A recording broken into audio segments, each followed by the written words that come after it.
देश भर में युवाओं का ऐतिहासिक जन सैलाब, सड़कों पर उतरा छात्रों का भारी आक्रोश और आखिरकार मोदी सरकार को झुकना ही पड़ा। धर्मेंद्र प्रधान की छुट्टी के बाद देश की शिक्षा व्यवस्था की कमान अब सौंप दी गई है 5 बार के सांसद प्रहलाद जोशी के हाथों में। लेकिन सवाल यह है कि आखिर प्रहलाद जोशी ही क्यों? हुबली के ईदगाह मैदान से चमके इस नेता की पूरी इनसाइड स्टोरी क्या है? संघ के एक साधारण स्वयंसेवक से लेकर दिल्ली की सत्ता के पावर सेंटर तक पहुंचने वाले प्रहलाद जोशी की पूरी कुंडली, उनकी पढ़ाई, उनकी एफआईआर से जुड़े विवाद और राजनीति का पूरा कच्चा चिट्ठा आज नेटवर्क हिंदुस्तान न्यूज पर देखिए A to Z महा रिपोर्ट। देश के कोने कोने में जब युवाओं का गुस्सा फूटा तो दिल्ली के हुक्मरानों की नींव हिल गई। लगातार होते प्रदर्शनों और भारी दबाव के बाद सरकार को शिक्षा मंत्रालय में बड़ा फेरबदल करना पड़ा। धर्मेंद्र प्रधान को हटाए जाने के बाद प्रधानमंत्री नरेंद्र मोदी ने अपने सबसे भरोसेमंद और संकटमोचक नेता प्रहलाद जोशी को भारत के नए शिक्षा मंत्री के रूप में सामने ला दिया है। लेकिन युवाओं का साफ कहना है कि चेहरा बदलने से काम नहीं चलेगा, नीति और नियत दोनों बदलनी होगी। आइए अब आपको बताते हैं कि देश के नए शिक्षा मंत्री का अतीत क्या रहा है। प्रहलाद जोशी का जन्म 27 नवंबर 1962 को कर्नाटक के विजयपुरा, बीजापुर जिले में एक साधारण मध्यवर्गीय परिवार में हुआ था।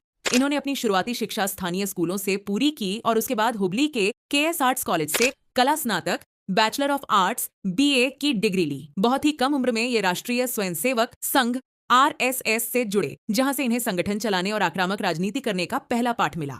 90 के दशक में प्रहलाद जोशी की राजनीति में ऐसी धमाकेदार एंट्री हुई जिसने पूरे दक्षिण भारत में टहलका मचा दिया। कर्नाटक के हुबली स्थित ऐतिहासिक ईदगाह मैदान में राष्ट्रध्वज फहराने को लेकर जो भीषण आंदोलन हुआ था, उसमें प्रहलाद जोशी राष्ट्रध्वज संघर्ष समिति के मुख्य चेहरे थे। इस आंदोलन और कर्नाटक की आक्रामक हिंदूवादी राजनीति के दौरान प्रहलाद जोशी पर कई राजनीतिक मुकदमे दर्ज हुए और FIR का सामना करना पड़ा।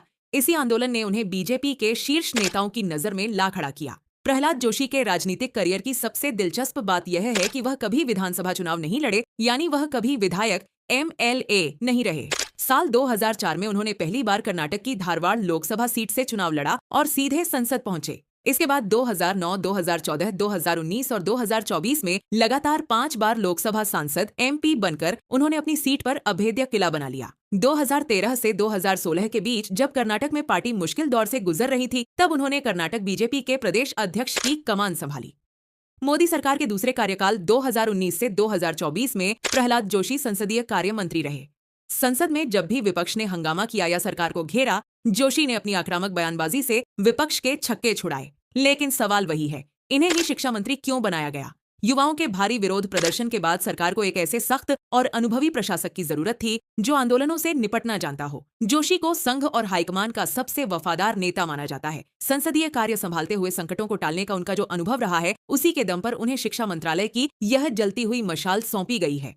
सड़कों पर गूंजता युवाओं का गुस्सा और अब कमान प्रहलाद जोशी के हाथ में। अब देखना यह होगा कि क्या प्रहलाद जोशी देश के युवाओं के टूटते भरोसे को जोड़ पाएंगे या यह फैसला भी सिर्फ एक राजनीतिक फेरबदल बनकर रह जाएगा। इस पूरे मुद्दे पर आपकी क्या राय है? कमेंट बॉक्स में अपनी बात बेबाकी से लिखिए। इस वीडियो को दबाकर शेयर कीजिए और ग्राउंड जीरो की हर सच्ची, तीखी और निष्पक्ष खबर के लिए नेटवर्क हिंदुस्तान न्यूज को अभी सब्सक्राइब और फॉलो करें। जय हिंद।